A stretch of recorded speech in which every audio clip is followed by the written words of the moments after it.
এখন আমরা কথা বলবো আমাদের একটি পুরাতন ক্লায়েন্টের সঙ্গে। তিনি 2 মাস আগে আমাদের কাছে সার্ভিস নিয়েছেন। তাকে আমি বলছিলাম যে তিনি 1 মাস পরে আবার যেন আসে, কিন্তু তিনি 1 মাস পরে না এসে 2 মাস পরে আবার আমাদের সেন্টারে আসলো। তিনি কেন 2 মাস পরে আবার আমাদের সেন্টারে আসলো হেয়ার রিমুভ সার্ভিসটা নিতে? আপু আসসালামু আলাইকুম। ওয়ালাইকুম আসসালাম। কেমন আছেন আপু? আলহামদুলিল্লাহ, আপনি কেমন আছেন? জি আলহামদুলিল্লাহ ভালো আছি। আপনি যে 2 মাস আগে সার্ভিস নিয়েছেন, এখন আবার 2 মাস পরে কেন আসলেন? প্রথম সেশনটা আমি এখানে আসছি আপনাদের ফোনে মেসেজ পেয়ে। প্রথম সেশনটা নেওয়ার পরে দেখা যাচ্ছে কি অনেকগুলো ঝামেলার কারণে আসতে পারি নাই, কিন্তু আমার যে হেয়ারগুলো ছিল কিন্তু ওইগুলো 100% থেকে প্রথম সেশনটা নেওয়াতেই আমার 80% কমে গেছে।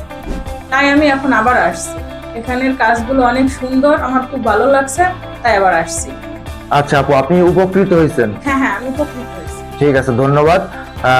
আপনার এই যে সেশনটা আপনি কমপ্লিট করবেন এখন, সেকেন্ড সেশনটা, পরবর্তীতে আমরা তৃতীয় নাম্বার সেশনের একটা আপডেট দেব। তাই আপনাদের যাদের হেয়ার আছে প্রচুর পরিমাণে, স্কিনে ব্রোন আছে, ব্রোনের গর্ত আছে, মেস্তা আছে, ট্যাটু আছে, তারা আমাদের কাছে আসতে পারেন। আমরা শরীরের যে কোনো স্থানের অবাঞ্ছিত ফ্যাট রিমুভ করে থাকি, তিল আঁচিল রিমুভ করে থাকি।